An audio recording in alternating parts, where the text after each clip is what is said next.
Man, what's up? What's going on? How you feeling, man? Pardon me for being late. My daughter had class, so in the house, there's one area that the Wi-Fi is amazing. Right, right, That's right. my office because I got to do the Breakfast Club across from here. So the Wi-Fi is like great, and my daughter was in here doing her class. So I had to wait my turn, man. I was sitting like just waiting on her to finish, so she just finished her class. So we No, good. man.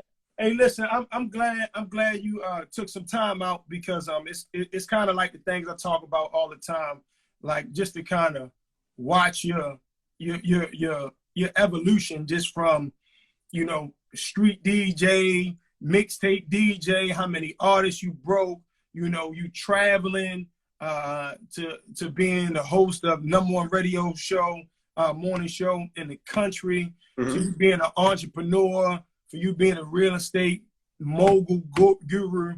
I mean, as a man that's a DJ in the same business, you are motivation to me. I promise you, bro. And I'm not just saying that Appreciate because you on. That's why I wanted to get you on because I wanted to talk about some things. And it's amazing how you do all of that. Like you do all of that. Plus you make sure the kids are good. You make sure the wife is good.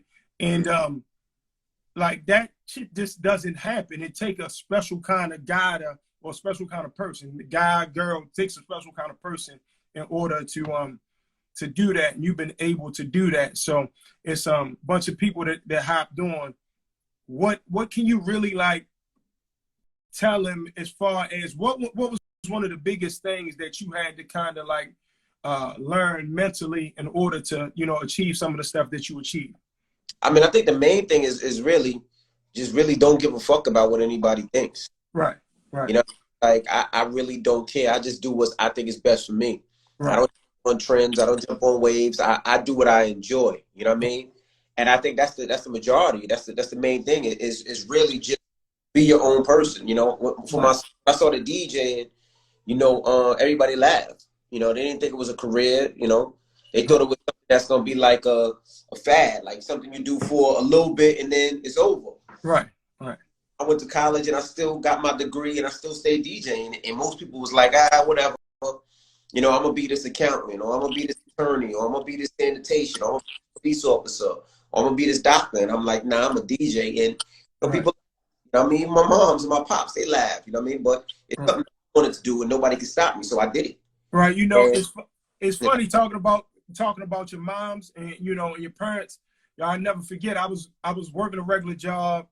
I thought I was a hustler. I was DJing though. I was DJing, but I was working a regular job and I thought I was a hustler, which I wasn't.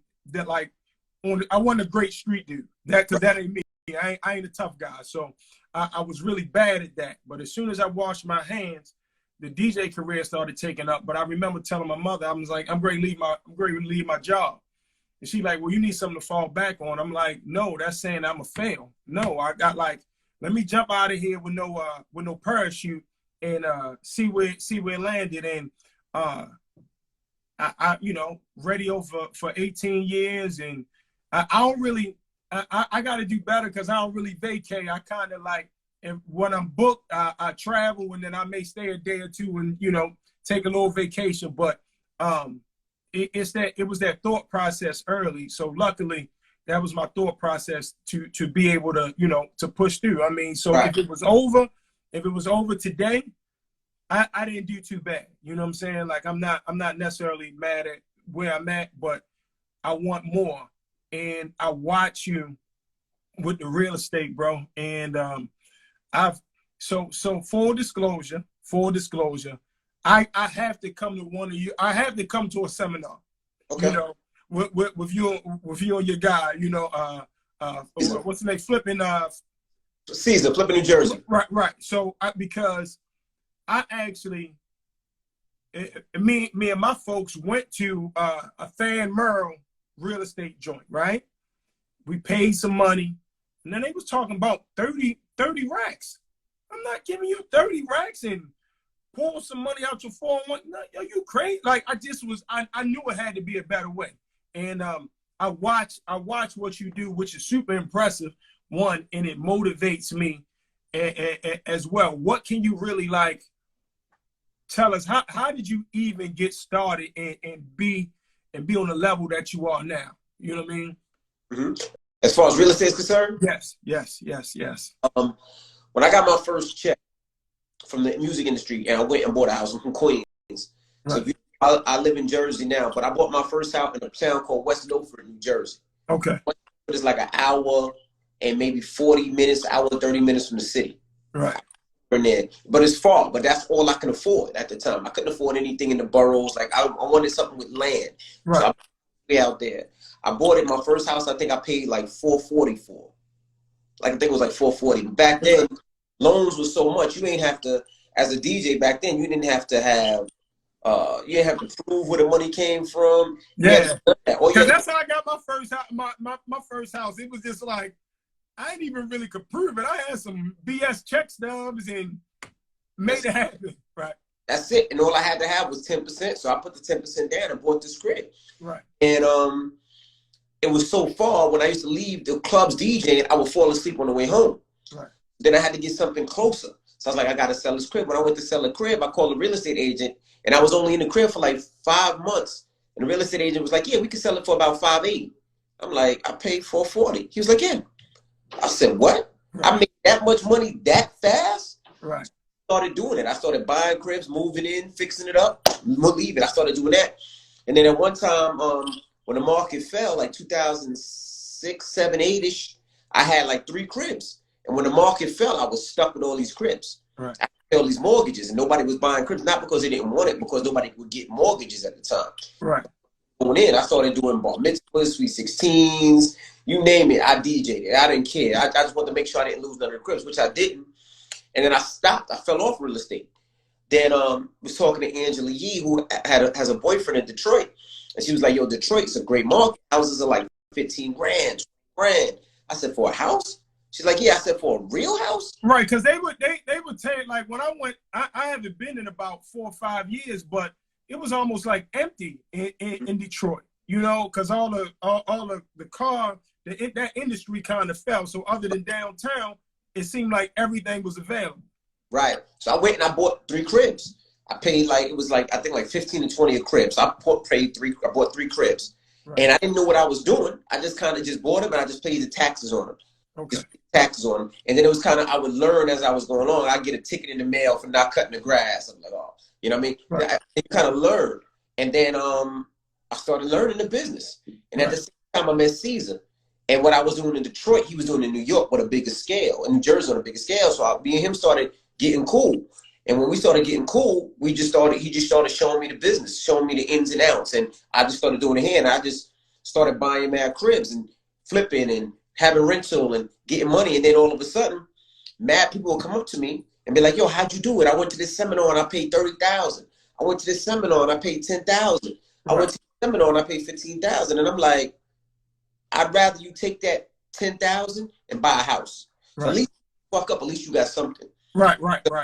We realized that a lot of our people were getting got with these seminars where they really weren't learning anything. Right. So we said, yo, let's do a seminar where we really teach people, not just me talking to you, where we break down what this is and actually bring a credit guy in, bring a guy that gets mortgages in, bring a hard money lender in, bring agents in, bring an attorney in to tell you what you need to do. And the seminar started doing great. They started selling out all over the country, but we weren't charging. It's not like we were charging $10,000. Right. You know, we were charging $99. Right. You know, but we have to bring everybody. We're bringing the credit guy, the attorney. Right. You know, we're renting the venue. We're doing this. People are like, well, yo, why are you charging $99? I'm like, bro, for the information you're getting, it should be $1,000. I said, but we still got to pay for venues. We still got to pay for hotels, flights, and bringing these people in and that. So we've been doing like this, you know, seminars. We've been getting 3, 4, 5, 6, 7,000 at the seminars where we actually teaching people, and people are really buying homes. And we've been talking to people on the phone, helping them out. So it's been really good. And you know, even now with this, you know, we still purchase homes right now, even in this market, because now it's like I don't have to bid against anybody because nobody's bidding. So we just filling these cribs. Well, I'm gonna be honest with you, Envy. I'm gonna hit your right hand. I'm gonna hit your girl that took care of this and made sure I was able to get you on the line, and I got to get the direct connect from you because it's something that I need. It's always multiple streams of income. And Absolutely. right now, I was just talking to somebody before you hopped on. I just feel like during the pandemic, we should come out the pandemic better than we went in, because we got way more time on our hands. I'm not doing any clubs. I'm not doing the station anymore. Everything I'm doing is right from the crib. You know what I'm saying? So I'm able to focus on Jay Claxton. So it makes sense. So I always try to preach to everybody that, you know, kind of tune in, that this is your opportunity to really lock in on whatever you're doing, whatever idea you had, whatever thought you had. This is your opportunity to really lock in on that. And let's talk about, I want to talk about one more thing before we get really in depth in what's going on in the world right now. I want to talk about your car collection, bro. Like, listen, man, you inspire me with that, my brother. You dig what I'm saying? Like, Thank you. And I watched the last car show you had, you know, the whole paid in full section. Yep. You know, you had the SCs, the old school BMWs, and the car thing. Like, how did that even fall into place? Because I feel like as men, we always like toys. We like cars. We like sneakers. We like clothes. It's just kind of part of the culture. But in order for you to really take that to another level, like, where did that interest really come from?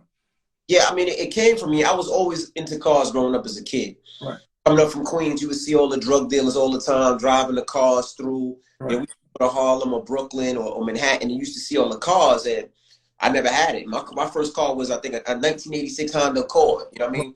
My second car was a royal blue, not even royal blue, like a bright blue minivan with vinyl. But at least you had an Accord, and I ain't even have that. I had a 1986 Plymouth Turismo. That was my first car.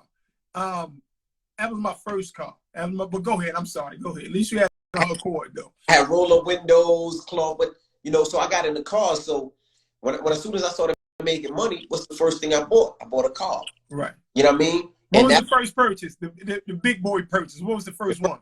Boy purchase I made outside of my Chevy Tahoe was a Bentley GT. Okay. My first purchase, white with red interior. Right. That note was $2,100 a month. My first purchase. Hey, yo, and I ain't gonna lie, I was bitching about my BMW 750. That note was 9 and some change, and my insurance was 5. I was bitching about that. That was my first note. But at the time I was doing mixtapes, so that was nothing. I'm like, nothing. Right. But so I got in the car. So the cars was my joy. You know, and it's funny that you said that. You were talking about the girl. That's my sister Mercedes. Right. You know, the other day we go through all the books and everything. And what people don't know is everything that I try to do, I try to make it profitable, right? So the car shows was a way that I can still enjoy my car fiend, but still make money off of it. Right. You know? So we were talking about the cars the other day, and she was like, "Yeah, we going through insurance." She's like, "Yeah." She was like, "How many cars do you have?" I was like, "I have 12." She was like, "No." I was like, "How many?" We had to count them. I have 17 cars. Right. But so I started collecting them, and then I started realizing some cars make money and some cars don't. Right. So now we're in the category where I'm buying cars that are actually making me money. Okay. All right. Money, I put them in the car show. So it was the local, you know, the drug dealers that made me into it. So I got everything from a 1988 E30 M3, which was like the first car I seen on the block when I seen the drug dealers have, and I wanted that, to an 8 Series. I got I seen that 850, that old school BMW 850. I remember it's like 1 or 2 dudes around here that had that, like in the 90s. And yours looked pristine, bro. Yeah, mine got 40,000 miles, cherry red. Everything is great on it. I actually got to take it to the shop to get brakes this week. But I got that. I got a G-Wagon. The cars that I get are the ones that's going to be increasing money. I got a G-Wagon Cabrio. G-Wagon is a G-Wagon convertible. People think I chopped the top, but it's only made in Europe. Okay. You can go to Europe. So I bought that here. That's going up in price. Okay, and I got it. McLaren, which I went to school in Virginia, and the first one I seen to have it was Pharrell. That's the one cars that go up. It's the first time Benz and McLaren did a car together. So I bought that. Right, because you went to Hampton, right? I went to Hampton University. Right. I got a Cullinan, a Rolls Royce Cullinan. I just bought my wife a Rolls Royce Cullinan. She drove my shit so much I could never drive it. So I bought her one for her birthday. I got a Rolls Royce Dawn. I got a Carrera GT. That's the car that that everybody talks about. Is too much. It's too much power. That's what's his name from Fast and Furious passed away in. That's the car. That's the car he died in. So I bought one of those. For instance, that car is worth about $800,000. Right. I bought it for $440. Right. So the guy who did my wheels got a car collection similar to yours. You know what I'm saying? Like, you know, but he does rims and he does, you know what I mean? That's his business anyway. You know what I'm saying? That's his business anyway. But that's how. So it's like I got an Impala, I got a Ferrari FF, I got an Aston Martin DBS. I got it's so many of them that I just enjoy. That's my love. Right. So where does envy go from here? I mean, when you really think about it, if you stop today, I mean, I'm pretty sure you have over exceeded, you know, what people probably thought that you were going to do. You know what I'm saying? What's next, bro? I mean, for me is the next now. What I'm planning now is I need to make sure my family is good, right, generationally. Right. And I'm good, but I want to make sure that they are good. Meaning, what I'm doing is creating a business and creating a platform and creating something where, if my kids don't want to work, if they don't want to get a job, the family continues to have money. Like you look at Rockefeller, or you look at Trump, or you look at some of those big names out there. Whether you like them or not as a person, who cares? But the fact that their family continues to bring money, the Kennedys, you know, we need more of those. You know, you look at Bob Johnson. Bob Johnson's the first black billionaire. His family will always have money. Right. Oprah's family will always have money. The Carters will always have money. And that's where I want to be, where not only they will have money, but we'll create jobs and create something that they'll always be good. That my kids will be running the business later on. I ain't got to worry about them, you know, thinking at night, yeah, I wonder if my son's okay, but I know he's running the business and he's good money. So that's what I was going to ask you. I remember talking to T.I., and I was talking to him about, you know, being a father. And do you make your oldest, I know your oldest he's starting to, you know, move with you a little bit. Like, do you make him work, or do you just give it to him and you feel like, you know, I've done it, so go ahead? You see what I'm saying? Like, are you making him like earn his keep? Nah, I mean, for myself, I let them be kids. You know what I mean? Even when I was a kid, I was a kid. My parents let me be kid. Of course, I had chores and there's things that I had, but I was a kid. Okay. And my 18, who's going to NYU next year, right, she understands and she gets it. They're around me so much, they understand how much daddy works. They understand it's not like, oh, I'm just gonna buy this. They get it. My daughter's going to school for real estate. You know what I mean? My son plays football, but he also knows the hard work that he has when it comes to things, you know, which is weird because as a kid, I wanted to buy. My son don't give a fuck about nothing. He don't care about, he wears my size sneakers, so he like, yo, dad, you even got to buy me sneakers. I just wear whatever you got. Right. You know what I mean? So they understand and they get it, but I just want them to be happy. Like when I was a kid, I wanted to make money. I was focused on making money. I didn't want to grow up in Queens. I didn't want, you know, it was too much drugs in Queens. People were getting shot in Queens. And I didn't want that. For me, these kids, I just want to be happy. Like I tell my son, if he wants to be a guardian or a sanitation worker, that's fine. I just want to teach him how to build a sanitation company. Okay. You know what I mean? That's the knowledge I'm trying to bring. My parents couldn't give that to me. Right. I was the first person in my family to graduate from college. So they didn't have that. They don't know how to invest. Right. But I'm trying to teach them how. Well, you teaching them. I mean, and if they just watching you, I mean, they getting some food from just watching you. Bro, I'm not even going to lie. I promise I'm not telling you this just because you're on the line. I mean, I kind of reached out to like 2 people to try to get you because I really wanted to have a conversation with you because you have, it's food for me. As I'm talking to you, I'm still getting food. You understand what I'm saying? Absolutely. And I'm pretty sure we're around the same age. And you have been able to do some things that I want to do, but I didn't have my business necessarily intact to do. And I'm always going to listen. I always can get something out of conversation. So I get a lot from you, bro. I mean, it's motivation. Like I love to see us win. And I never understood that as a community either, how somebody hate on somebody for winning. Like, win, that shit is going to inspire me. Like, that's our community, and we got to stop that. But I think we stopped that by helping each other. And right. that was the reason why I said, let me do these seminars and try to help people with these seminars. You know what I mean? Right. You know, it's the type of community where we necessarily don't help each other, and we got to start helping each other more. Like, even with the like, for instance, when I first came up, everybody looked differently. All right, when I first came up, I knew that, like you mentioned, T.I. I knew an artist like T.I. would want to stand next to somebody that looked as good as him. And when I mean good, not looks, but look as, oh, for instance, if I pull up in a car in a Ferrari, the promoter's not going to be like, damn, I ain't got his money today. Or damn, I'm only going to pay him $200. Right. They're going to be like, MV's coming, clear this out. They treat you differently when you treat yourself better. I tell people that all the time.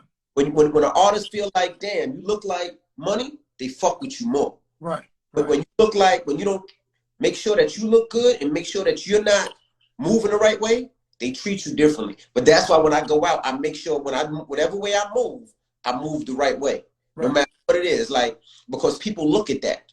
And like I was telling that to Self a long time ago, DJ Self, but I'm like, you got to make people you got to make people respect you. Right. If everybody's your boy and everybody's your homie and this, that, and the other, they won't respect you the same. But if it's some business, nah. Like, oh, you want me to come? I need a parking spot in the front for my car. Done. Oh, I need this. You know what I mean? And they treat you differently, and I do the same. Right, and it's something like people believe what they see. You know, perception is reality. You know, and even when I was in a place where I fucked a bunch of money up, I fucked the bag up. I wasn't going to the club unless I had a decent. I had to make a move. I had to put something together in order, because people believe what they see. You know, it's just I've always I always noticed that, and I try to teach the guys that come up behind me that you got to look a certain way. Like, there's never, even when I work out, the compression pants gonna match the shorts gonna match the t-shirt, the hat gonna match. You ain't gonna see me off. I can't. But that's that.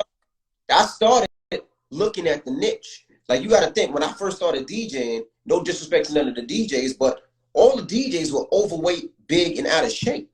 When you look at, shout out to all the DJs, but you look at Mr. C, you look at Funkmaster Flex, you look at Chuck Chill Out, you look at Craig G, you look at SNS, those were big DJs. You know what I mean? And when they do a club, SNS, you ever see SNS? SNS is sweating, he got a white t-shirt and a towel, and I'm like, I'm going to be different for that. I'm going to be that fly nigga that DJ. Right. So what happens? You the fly nigga to DJ. I used to bring all the girls used to come to my party. Right. And then what happened after that? All the fellas coming right after. I just wanted something different. I wanted to be in shape. I wanted to be fly. I wanted, like, at first my AKA was something like a rapper. Because I was like, I got cars like a rapper, cribs like a rapper, jewelry like a rapper. So it's in that person's mentality. So when people look at me, they look at me like that. Right. I mean, and again, it ain't even, that's so true. Like, people believe what they see. I mean, it's the same thing. I gotta have bottles coming. Even if it's a fake out, it's still, I gotta show it. Like, it's always been that people believe what they see. Absolutely. But now I gotta talk about, what we need to talk about, but it's been real difficult. And the reason why we push our IG Live back like 2 weeks, and just kind of what's going on, man, in the world, and especially like in our country as Black men, as people of color. It's a lot going on. And I was kind of having a conversation about the NBA. I'm watching Kyrie saying no, not necessarily saying, but we need to go ahead and play because it gives us a platform. You know what I mean? It gives us a platform. Right. And I'm gonna be honest. I am on the side of LeBron because I feel like if they're playing, then you right front and center. You're right front and center, and you have an opportunity. You got cameras on. You got different networks on, and you can get a message. You can get a message through a lot faster. But I'm not mad at what Kyrie is thinking. Right. But I just disagree. I mean, is there any thoughts? Like, what's your thoughts on that? I mean, I think they should play. That's my opinion. I agree with you where I feel like if they are playing, all the lights, all the camera, all the eyes are on the NBA. Right. And it allowed them to speak before the game, speak warm-ups during the game, speak after the game about what's going on. I think LeBron wearing a T-shirt, "I Can't Breathe," or George Floyd, or Black Lives Matter, or any play, I think that means a lot to what we're doing. Also, I feel like, let's be honest, people think of the NBA and they also think about LeBron James, only think about Kyrie Irving. There's a lot of players that are not making millions and millions of dollars. Right, right. There's D-level players that play in the D-League, which is part of the NBA. There's trainers. There's assistants.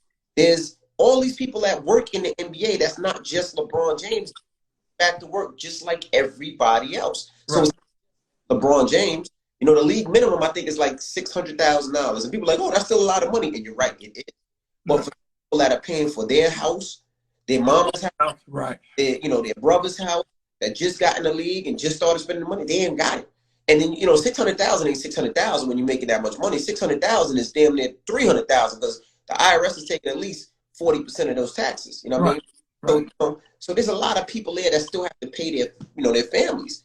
Right. And the D League, they make 17,000 a game, which is still part of the NBA. So yeah, I would say that I would love to see them go back. I would just love them just to really continue to push like we do in the Breakfast Club. We push, you know. Right. I would come back. I wouldn't have a problem with them coming back. You know, the thing is, it's funny. I watched a guy by the name of Eric Thomas, hip hop preacher, and I don't know if y'all had him up on the show, but I know that I happened to watch something, and he was talking about he was talking about the commitment and the sacrifice to the cause. And he was like, the Montgomery bus boycott was 281 days, where they didn't take any public transportation, nothing. You know, you and Envy, you might have to come pick me up, you know, pick your sister up, pick so-and-so up, take them to work on a lunch break, go grab somebody else. But they didn't take any public transportation whatsoever. And my point for bringing that up is we have to be committed to the movement. Like, it's not, if we've been oppressed for 400 years, this shit ain't gonna change in a matter of months. You know what I'm saying? But it's a marathon, not a sprint. And we definitely got to stay a real committed to the cause. You know what I mean? And I hope that, you know, regardless, when we finish everything, when we finish we should never be finished protesting. You know, we should never be finished speaking out. We should never be finished. I'm like, if I feel like you represent Trump, if I hear it, I'm not patronizing you whatsoever. Like, I'm not going to Chick-fil-A, Wendy's. I'm not going to Starbucks because they said you can't wear any Black Lives Matter stuff. I'm not supporting any of that, you know, and I just hope we know what we have in front of us. You know what I mean? But it takes people like you. It takes the players. It takes all of that in order for us to really make a dent in you know, in society right now, you know? Yeah, and I agree with that. But you know, I think what people also got to realize is everybody's not going to be on the front line. Right. Everybody's not going to be out there marching. And does that mean that person is not as valuable? Right. No. Like, I'm sure LeBron is not on the front line, but LeBron donates millions a year to the fight. You know, John Legend and his wife, you know, spent hundreds of thousands of dollars to make sure that they can pay for the protesters out there. So there's other things that people are doing. Just because you don't see them here, doesn't mean they're not doing anything for the cause. You know what I mean? And that's what people realize, that we need somebody to do this, we need somebody to do this, and we need somebody to do this, but it's all for the bigger picture.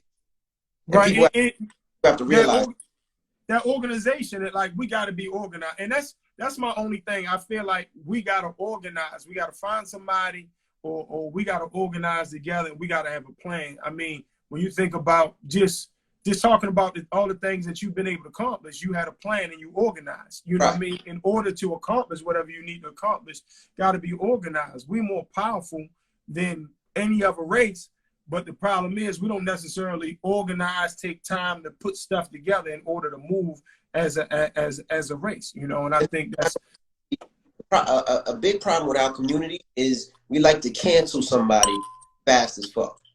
Right. If we don't see it, that somebody sees our vision or somebody doesn't see what we're doing, we'll cancel them in a minute. And this is the problem with canceling people, right? For instance, Floyd Mayweather, right? People were mad at Floyd Mayweather because he, went to the White House with Trump and did this, that, and the other. Oh, we cancel him. We not fucking with Floyd. This, that, and the other, yada, yada, yada, right? Sure. But the problem with canceling Floyd Mayweather, somebody that makes millions of dollars a year and this, that, and the other, why am I not having conversations with him? Because he might not generally know. He might not know. He might not know. And people are like, oh, you should know. He might not know. And be like, yo, Floyd, do you know that helps you with your taxes and your businesses? But now when it comes to these other things that Trump is doing, do we know this? Do you understand that? You know what I mean? We can't be so quick to cancel somebody instead of having a real conversation, because we will cancel somebody in a minute. Just like if I say, yo, I think the NBA should go back. Somebody, no, we canceling you. Fuck that. It fucks up the distractions. That's not what I said. I said the reason is because play is fun what we're doing. Now you could think left and I could think right. Does that mean we hate each other or we're in two different paths? No, we just don't agree. And we could agree to disagree and still run in the same cause and still push the same thing. But when we coach a lot, we try to cancel a nigga in a minute. Right. Yeah, we're not fucking with that person. And it gets to the point like you can't cancel everybody. You got to have conversation. And that's what our community does a lot of. You know what I mean? And we gotta be able to have those conversations. Not just, oh, he said something I don't like, fuck that, I ain't fuck with. No, it can't be like that. We gotta have these conversations. You know what I mean? Like you. I some of the toughest things for me is I live in an area where you will see Trump signs. Right. And sometimes I gotta ask him, like, yo, why? And then see what he says. And be like, yo, do you know Trump did this? Do you know Trump did that? Do you know Trump believes in this? Do you know Trump believes in that? And 9 times out of 10, you know what they say? Oh, well, I only said Trump because I'm a business owner and he helps me with the taxes and the rebates and the this, the that. And that's what they say. And then I said, well, you know what? I said, then if I voted for Trump, then I would say I would feel the same way. But when I'm voting, I'm not voting for my interest. I'm voting for my community's interest. Right. Right. Yeah, he will help me with my taxes and I won't have to pay 40% taxes. I said, but what does that do for my community? Right. My community's still fucked up. But what does that do for me? Fuck me, I'm good. I'm pulling as many people as I can, but I need to make sure that my community's good. Right. And then when you explain it to that, people start to get it. Just like Black Lives Matter. When, oh, all lives matter. Well, why are you saying that, bro? Like without having because ego will fuck up everything. Nah, but why are you saying that? Oh, I'm saying that because it's that. Nobody's not saying all lives don't matter. Right. Black lives matter. Right. And the reason we saying that is because we getting abused. We getting pulled over. We getting this. We getting that. All lives can't matter until Black lives matter. And then when you break it down, it's like, oh, word, I get what you're saying. Right. Yeah, because they really carrying it like we don't matter. That's what we saying. We understand all lives matter. Of course, y'all understand that all lives matter, and Black lives matter are included in that all lives matter. You know what I'm saying? And but to your point, and I'm great to let you go because I know you've been on air all day, all morning. It's something that we talk about all the time. We talk about people. I can't be mad at you for not knowing what you don't know. Correct. I can't be. Once you know, now I got an issue if you know, but you don't know what you don't know, and that's the thing. It's about learning.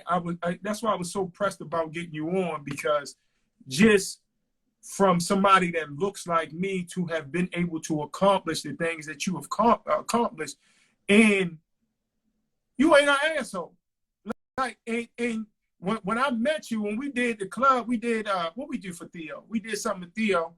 You treated me like with open arms, like you know me for years. You know what I mean? Like you just know me from being on the radio in Baltimore, but we never met.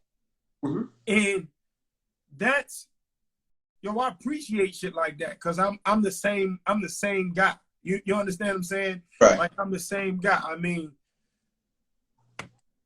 I'm thankful for you, man. And you know, it's a plus that you got, you know, you able to influence. You got these people, you know, listening and tuning in and learning, and you guys have hard conversations, and you know, and the blessing is you're able to have the hard conversations. Like they might not want to come to the station in Baltimore or right. and have that conversation. They may not want to go to Detail R Radio and have that conversation, but they gotta have that conversation in that #1 radio market with all them damn markets you got. You know what I'm saying? Like they gotta man or woman up and have that conversation. So, man, it's a blessing, bro. Thank you.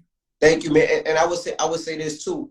You know, we always gotta remember we always have to start from somewhere. When the Breakfast Club started, they were trying to kick us off the radio. They was like, this shit ain't working. Right. But we all stayed to it. And one market turned into 6. 6 turned into 20. 20 turned into 40. 40 turned into 80. 80 turned into 90. 90 turned into 110. And that's how we continue to roll. But it's a little bit of everything. We attack things that people wouldn't usually attack. Meaning we attack politicians. We're not attacked as an attack, but we pulled them on the radio. And we pulled them on the radio because we wanted to understand. You know, we pulled investors on the radio. Why? Because we wanted to understand. You know, yeah, we can talk to Little Baby, the Baby, Jay-Z, and all them all day. Right. But we also need to talk about how we're going to benefit and how we're going to help our community.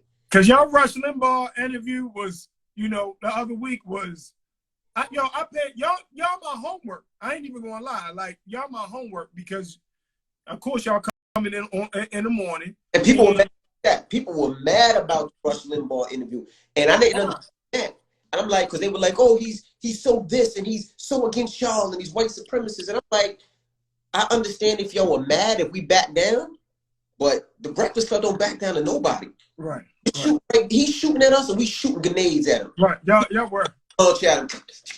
Boom. Like, there's no backing down. And that's who we are every day. People are like, why? Why? Because he has way more listeners than the Breakfast Club. More markets than the Breakfast Club. And you know what? We was on his show. On his station. On talking to his people. Right. But the first thing our community, yo, why y'all talk to him, man? That's fucked up, y'all sellouts. What? Right. But that's what we have to stop doing. We always have to stay with each other. And if there's a question, ask the question. Right. That's it, man. Ask the question. Listen, I just want to tell you thank you, bro. I appreciate you. Like real talk. And I am gonna reach out to Mercedes and I want to be able to talk. I want to talk to you offline. Because I want to pick your brain about some things when you get an opportunity, you know. Continue to do what you do because I know you going to the club and had to be on the radio at 6, which means you're getting to the station at 4:30, you know, because I mixed in the morning too. I fell asleep behind the wheel, hit 3 cars, all kind of stuff. You know what I mean? Like it takes a they don't get it. Like they just really don't get it, man. Shout out Kid Capri. I just seen Kid Capri hop on, man. They don't get it. And I would say this too, as DJs, we got to be able to talk to each other and not feel a certain way, right? And to say that, you know how DJs mean in my heart. I support my DJs, but we also got to be able to say, yo, you did this and I ain't like that. Or I'm not doing that. You know what I mean? Our DJs got to be each other OGs. And I'm glad Kid checked in. Kid is one of those people. If he seen me doing something that wasn't right, call me immediately. Or if he moving in a direction that was foul, Kid popped up in a couple of my clubs. Like, yo, E, let me talk to you for a second. Right. Some beef, rah. Just, yo, I heard you say that on the radio, bro. I didn't like it. Explain that to me. Right. Just da-da-da-da-da. All right, Kid, love. Not no beef shit on some, you my brother, I love you, and let me help you. I remember, and I know Kid's here, the other day, we was talking about LL Cool J or something. And Kid was like, text me, yo, E, you know what LL really meant? He meant this when he said this, that, and the other. Thanks, bro. Love. But that's what we need to do more. And I do that for a lot of the DJs out there. If I see them moving in a way, yo, you're not looking right, bro. Okay, you know what I mean? But that's what we need to do more of. And shout out to Kid Capri. Kid Capri is like my brother. Like I talk about why I wanted to get into DJing. It was Clue, Kid Capri, and Flex. So those are my 3 inspirations. Well, what I can say about Kid is so I'm not gonna say the other DJ's name because I would never do that. He's incredible as well. But I remember this one time I was just kind of like, again, doing some homework. Yeah, I never cannot do enough homework. So I'm doing some homework and I watched this particular DJ and I was like, man, this shit is boring. You know what I'm saying? Like, this was boring. And then I watched Kid perform and that shit was total energy. It was 1,000. It was full throttle. I always felt like, yo, if I'm in that booth from the time you book me, it's a show. It's a show. I want to pull up in a nice car. I want to have decent looking people. If I have anybody with me, pop some bottles, and I'm gonna give you 1,010%. You know what I'm saying? Like it's just what it's supposed to be. And I watched that, and I just watched him put on a fucking show. And I forgot the YouTube clip where he was performing that, but he put on a fucking show. And I still do my homework. It's the same thing with you. We played the party. You came in, burned the shit down, and left and went to the fucking radio station. Yeah, absolutely. With no sleep. Absolutely. With no fucking sleep. But it's also in the grind. And see, for me, I want it. Like, I've been up since 4 o'clock. Then after we talk to you, I'm writing a book. Me and my wife are writing a book. So we got to talk to the writers for the next 2 hours. And then it's back to it. Back to real estate. I go check on the properties. I'm doing, like, it never stops. But I enjoy it, so it never seems like work. The Breakfast Club ain't work because it ain't work. It's fun. Like, I would pay to do the Breakfast Club. I would pay to do, like, when I come to a club, as long as everything is set up right, I want to party. I want to DJ. You know what I mean? And I'll tell you one thing. The best thing about this pandemic is I get to see, besides my family being here, but online, I get to see DJs rock. Because usually I don't get to because I'm working. So I get to see Kid doing set and Booth do a set and D Nice do his set, and it opens me up to music that I forgot about. Like, yeah, I don't know about you. Sometimes I hear dude, I be like, damn, I forgot about that song. Right. Let me put that song in my crib. You know what I mean? Or you hear something mixed, be like, damn, I forgot about that set. Let me pull that back in my arsenal. But that's what it's allowed me to do, and I love going to DJ sets and just listening for a little bit, like Busy or Quick or these dudes, you know what I mean, or Scratch, or I love getting back into those sets. So I enjoy it, man. I really do. You know what, though? I want to hear, when I go to your live, though, I just want you to put on the show. I love the show. And I want to go on the MB's live and be like, shit, I got to do my fucking homework. Like, that's what I want. I want to be in a place like, damn, this nigga, I gotta step my game up. You know what I'm saying? Like, that's what I want to hear. I think for me, if I go to a live and it's kind of like boring, and I'm gonna go to another room, I'm gonna hop off. But I want you to push me. That's what I love. Let's push each other. Like, I love that energy. Let's push each other. I mean, speaking about that, now, you know, from Atlanta to Baltimore, you know, I had to drive back to go check on my parents this morning, and then back up talking to you. I'm gonna get off here. I'm gonna go on live. I'm gonna mix, and you know, it's just it just never stops, man. It doesn't ever stop. But I just want to commend you. You know, I want to give you your flowers while you can still smell the motherfuckers. You know what I'm saying? You inspire me, bro. You know what I'm saying?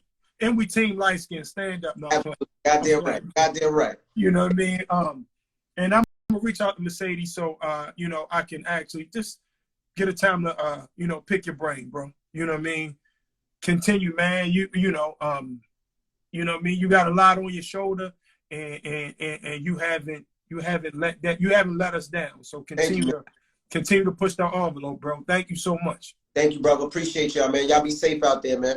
All right, man. Be safe, man.